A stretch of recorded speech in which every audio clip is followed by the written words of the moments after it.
So today what we're going to be looking at is the definite integrals and relate it to area under curve. So definite integrals are where you an x value where you start the integral and also where you end it. And then over the next few days, we're going to develop how the antiderivatives are related to finding the area under a curve. Okay. So for this, okay, I want to start out with this. If y equals f of x, and this is f of x right here, this curved function looks like sine x, okay? So if y equals f of x is non-negative,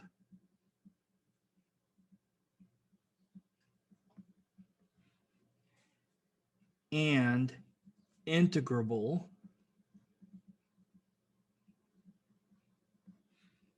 over the closed interval a to b, comma. All right, so if this is true, if y equals f of x is non-negative. Now, so what this means is non-negative means it can't be negative, but it could be zero, and it could also be positive, okay? So when you say non-negative, that means zero and positive, all right? So you wouldn't want to say just positive, okay? Because if you said positive, then it couldn't be zero, okay? And integrable, it's a hard word to say. What that means is that you can integrate it, all right? And that's going to be, we're going to talk about that more and more, okay, over the next few days. So you're not going to completely understand what that means. It's equivalent to saying differentiable. You can take the derivative, okay, so you can integrate, all right. Then, okay, this is the conclusion we can make. The area under the curve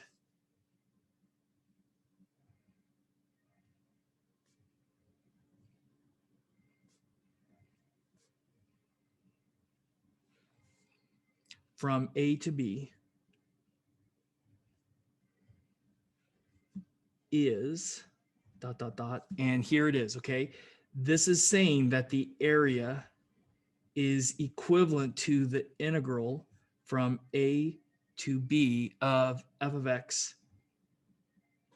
dx. So we learned on last week that this is a Riemann sum, right? This is just a sum of infinite number of rectangles, and we're making more and more and more of them because the limit as n goes to infinity, right?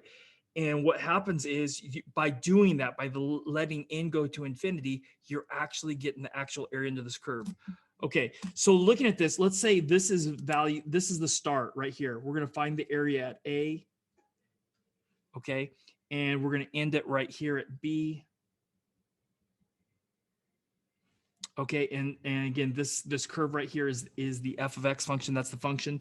So what happens is I did a little rectangle here so you understand what's going on. This is getting, the more and more rectangles you make between A and B, is the width is getting smaller and smaller and smaller. So this, in essence, these two sides get squeezed together, and it becomes just a line segment, okay? But what's the area of it? Just before it becomes a line segment, how do you find the area? Well, right here, this would be my delta x, right? That'd be the width of my rectangle. And the function height would be this value right here, f of some x value, okay? So this, and this, because delta x is going to 0, this delta x becomes dx.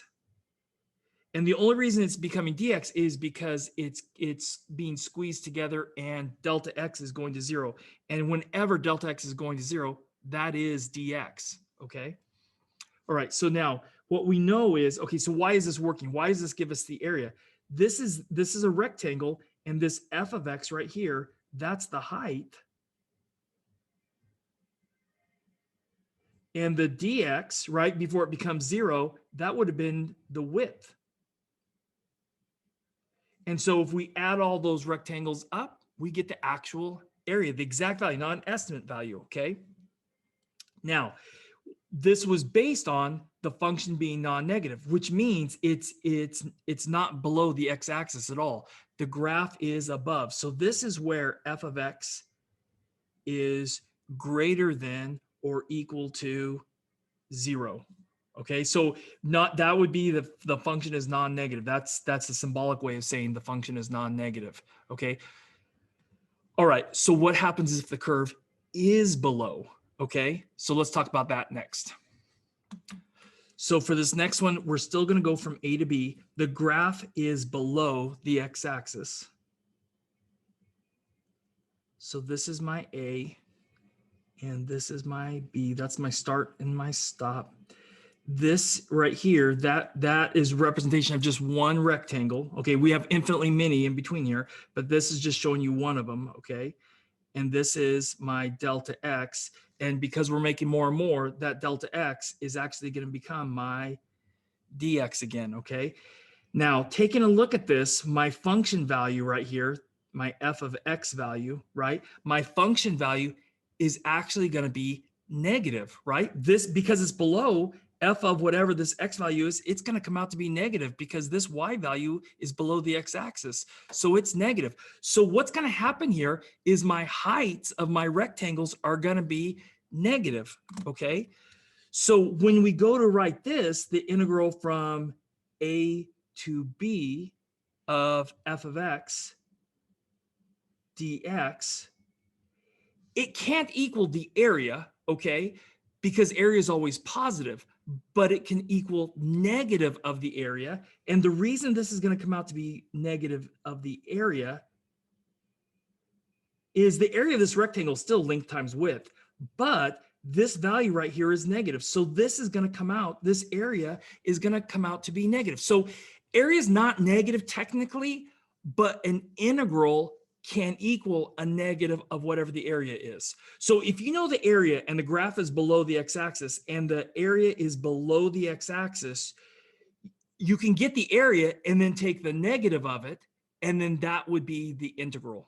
Okay, so one way to get this, okay, is switching this around, you know, dividing both sides. I can get the area, okay, I can get the actual area of this shaded region, okay, from A to B by taking the negative of this integral. So if I multiply both sides by negative, I'm going to wind up with the area equal to negative of the integral from A to B of f of x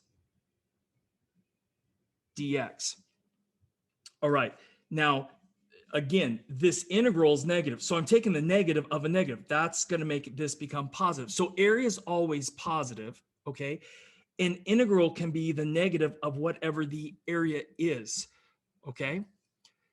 Hard to understand, I know, okay? I'm going to give you an example in just a little bit, and we're going to use geometry to get the area, and then based on what the integral is, where the function is, that part of it's going to be negative. You're going to see in a minute, okay?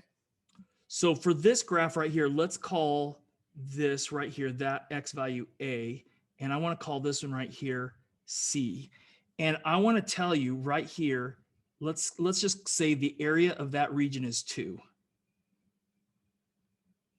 So I know the area of 2. Now, we can assume the symmetry to this, okay? So this area would also have to be 2, right? So the area here is 2. The area here would also have to be 2. And if we kept going, this area would also be 2 because there's symmetry to this, okay? So I want to know what is the integral from A to C of, and let's call this f of x. So what's the integral from A to C of f of x dx? So we could break that up into, this is the integral from A, and now I'm going to call this one B. So for this one, the area and the integral, because the function part is above, right? The integral and the area are exactly the same. So this would be the integral from A to B of f of x dx, plus I'm going to add to that this integral from B to C of f of x dx, and that will give me this integral, okay? Now, what do we know about this one? This is going to be the area of the part that's above.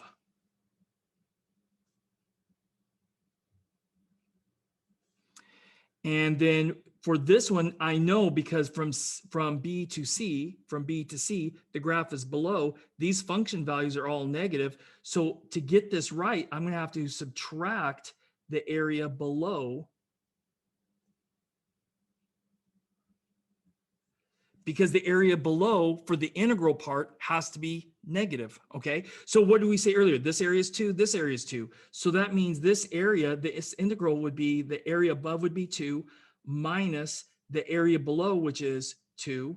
And so what winds up happening is these cancel each other out, and we have an integral that's value is 0, okay? Because the part that's above is canceling out the part that's below, and you get 0. Okay, this has something to do with physics that's coming up. Okay, not in physics, but in calculus. Okay, with motion, we're going to come back to this is going to be related to displacement. All right.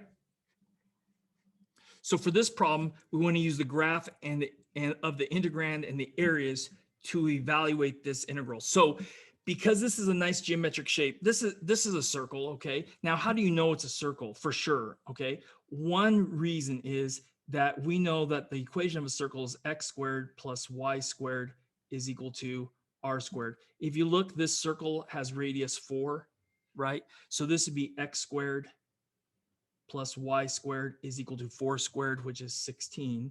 And then we could subtract x squared and we get y squared is equal to 16 minus x squared. And then square rooting both sides, we get y squared is equal to, the square root of y squared is equal to the square root of 16 minus x squared. And that means y is equal to plus or minus the square root of 16 minus x squared. And this is just the upper half. So this is a semicircle, okay? Because you can see that by the integrand. The square root of 16 minus x squared, that's a circle, or a semicircle, because it's only the upper half. All right, so I'm going to shade this really quick and I'll come back. Okay, so I've shaded the semicircle in. We know the area of a circle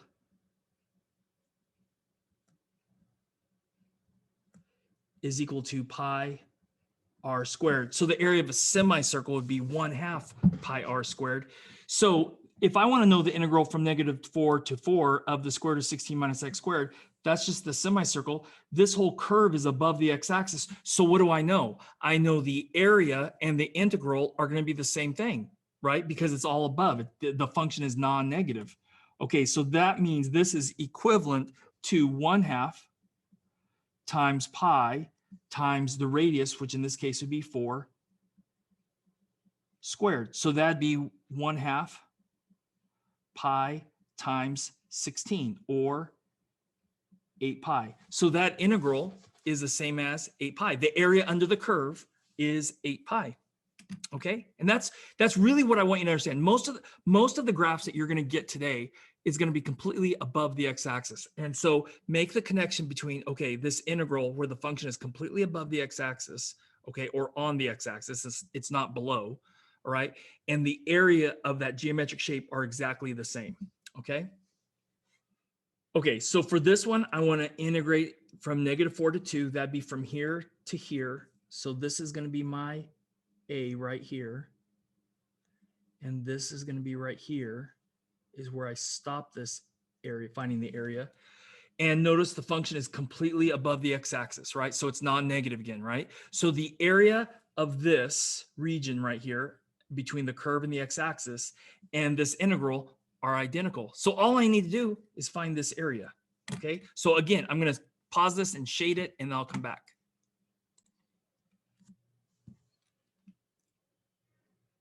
Okay, so there's a couple ways of doing this, okay? The way I'm seeing this is I'm going to break this into other geometric shapes.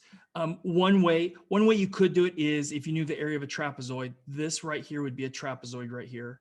These would be the two sides that are parallel, so those would be your basis. And then here's a second trapezoid right here, okay? I'm going to do it a kind of simpler way to see it, okay? Because I know most of us probably don't remember the area of a trapezoid. I'm going to break it up to right here.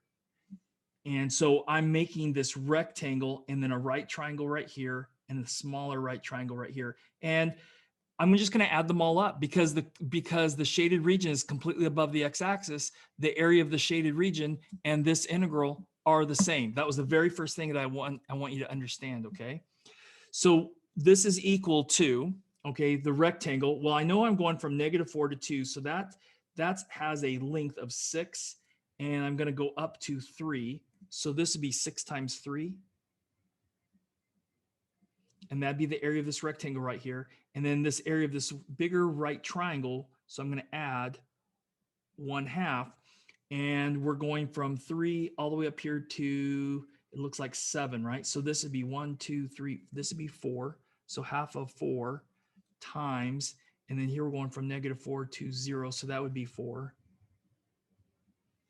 And notice all these heights are all positive, right? The function values are all positive. And then plus, and then 1/2.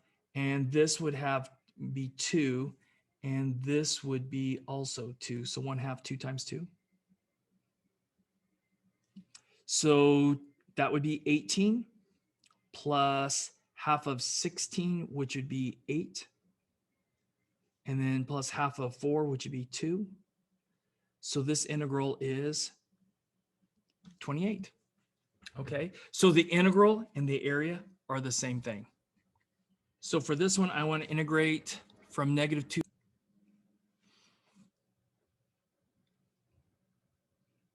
So this right here, okay, I'm going to go from -2, right, from -2 to 4. And now all of a sudden, okay, we're going to still use geometric shapes, but now part of this is below and part of it is above, right? So I'm going to shade these in. This would be a right triangle, okay, and this would be a right triangle right here. And so I'm going to shade that in really quick.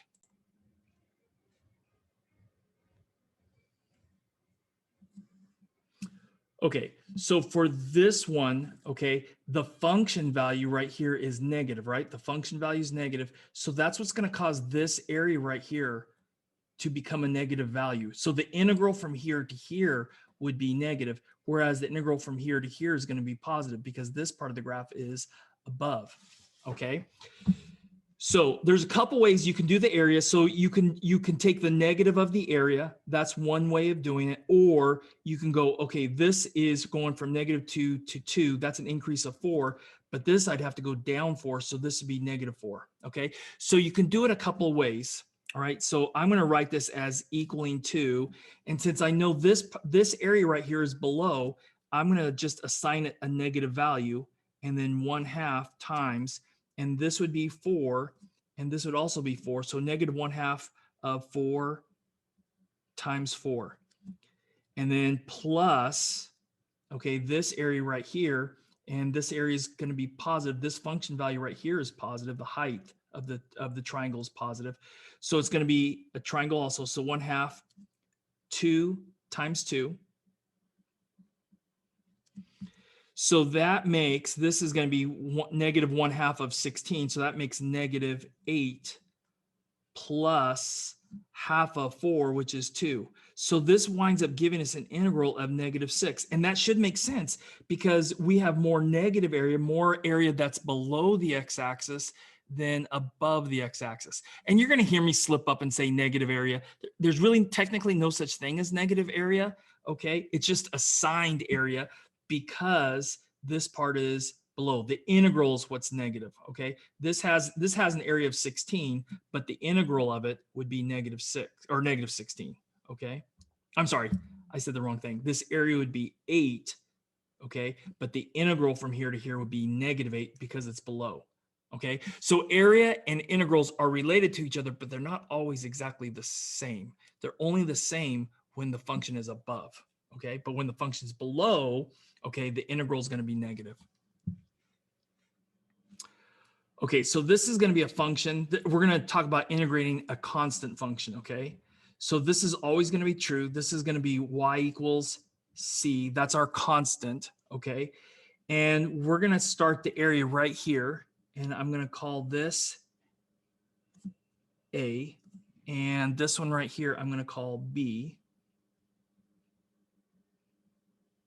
Okay, and so what I want to do is I want to know what is the integral from A to B of this constant, which is a horizontal line, C, and then dx. Like, what is that integral? So c is a constant. So like the integral of 5, okay? All right, so what would that come out to be? So let me shade this and then we'll talk about the area of it because we're going to do it with area. So I've shaded this and now, okay, if you look at this, what is this height right here? Well, this height right here is always going to be the same. So it's going to always be that whatever that constant is, c. And then this is a rectangle right here, okay? So then this would be b minus a. So what's going to happen is this integral can always be found by taking the constant and multiplying it by this value of b minus a. So let me do an example of that, okay? So what's the integral from -3 to 7 of 3 dx? So here's my constant, it's 3, right? That'd be my c right here, okay? And so this is a horizontal line. So the function isn't increasing or decreasing, it's just staying constant. So this would equal 3 because my height is going to be 3 here of my rectangle, but the length right here would be 7 minus -3. So this would be 3 times 7 minus -3. And so that becomes 3 times, and this would be 7 plus 3, 10. So this integral would be 30. Okay, so let me do another one. What if the constant was negative, like it was completely below? Well, we should know from what we've been doing that if the integral is below, okay, then it's going to equal to negative of whatever the area is.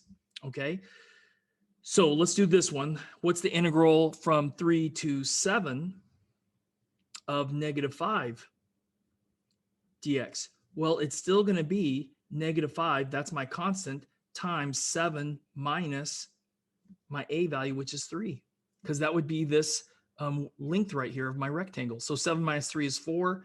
So this would be -5 times 4, which is -20. And the reason for that, the entire area would be below the x-axis.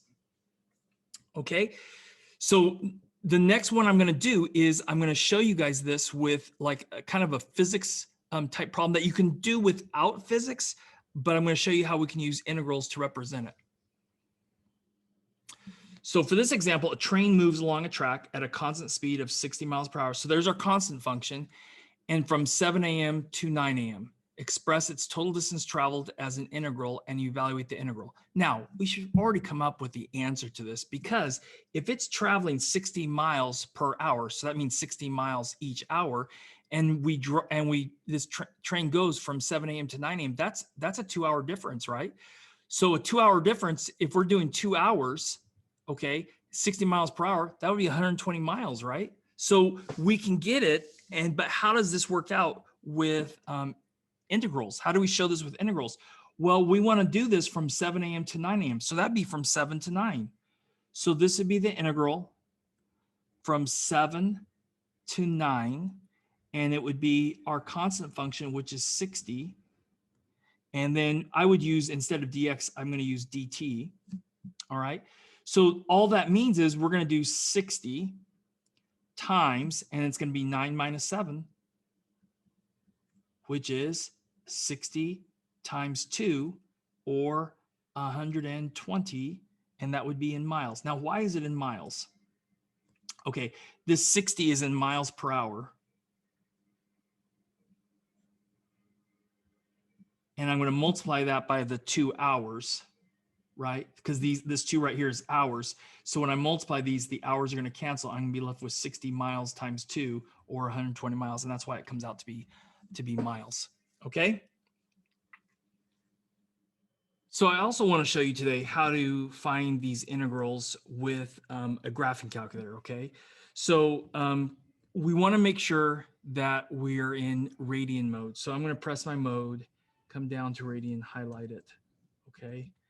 And so to access the integral symbol right here, it's the same place where the derivative is. So we're going to press alpha and then window, and then it's function integrate. So we're going to select number 4 right here, function integrate, and you can see over here the template for it. Okay, so select 4, and then we're just going to integrate from -1 to 2, and then it's x sine x. So x and then sine of x, and then we need to close parentheses for the x, And then we need to tell what integral we're integrating with respect to. So we're going to say x and press the enter. And I want you to go to 3 decimal places. So this would be 2.043 because that 7 is going to cause the 2 to become a 3. So we would write this is about 2.043. Okay, then with this one, I'm just going to go one by one here. So again, alpha window, and then function integrates to number 4, and we want to go from 0 to 1. And I'm just using my arrow keys to go between those. And then I want a fraction. Okay, so alpha x to get the fraction, and then 4 over 1 plus x squared. And then again, we're taking the integral with respect to x. Okay, and 3.142. So we just write approximately 3.142. And then 0 to 5 of e to the negative x squared.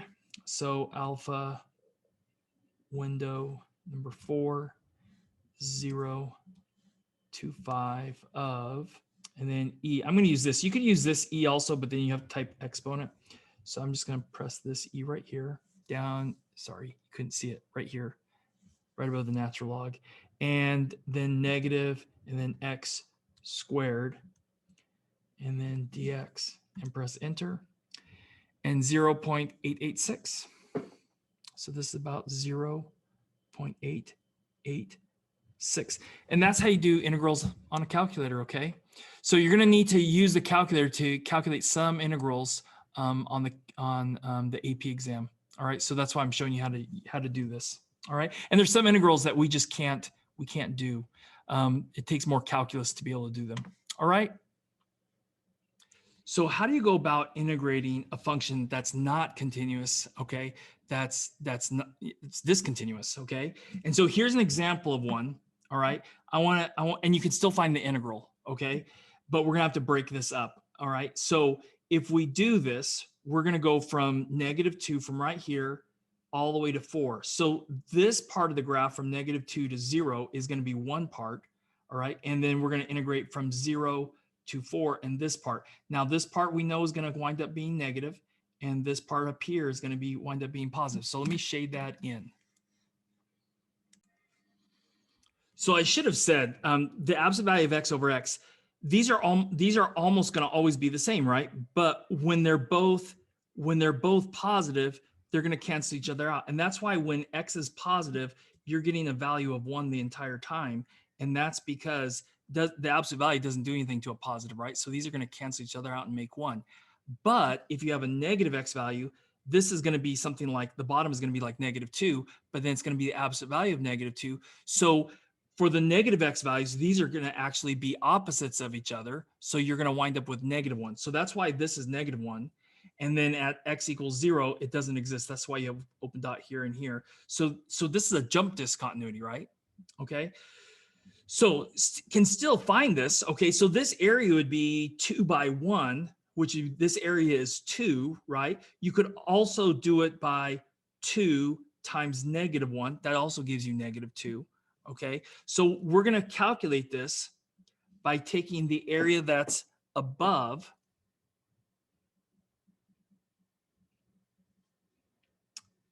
I meant to write that in 1 parentheses. So area above, and we're going to take away the area that's below.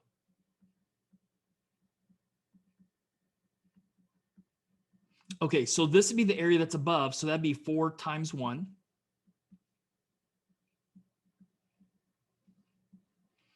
And minus, and then the area below would be 2 times 1. So this would be 4 minus 2, or 2. Okay. You could also do it. Okay, so I want to make this clear because you're going to see me do this. I did this in the examples, or not the examples, the solutions. Okay. You could also do this. All right, like this. Okay, so to get this one is going to be 2 times -1. Because right here, that's a value of -1. The function is -1 right here. Okay, and this is 2 right here because I'm going to the right. And then here, the function is 1, the width here is 4. So I'm going to add to that, 4 times 1 or 1 times 4. So this gives you the -2, and this gives you the +4, and that gives you 2. And it should come out to be positive because there's more area that's above than below. That's going to be an important idea, is that if there's more area above than below, okay, then your integral should come out to be positive. All right. If there's more area below, then your integral should come out to be negative. Okay.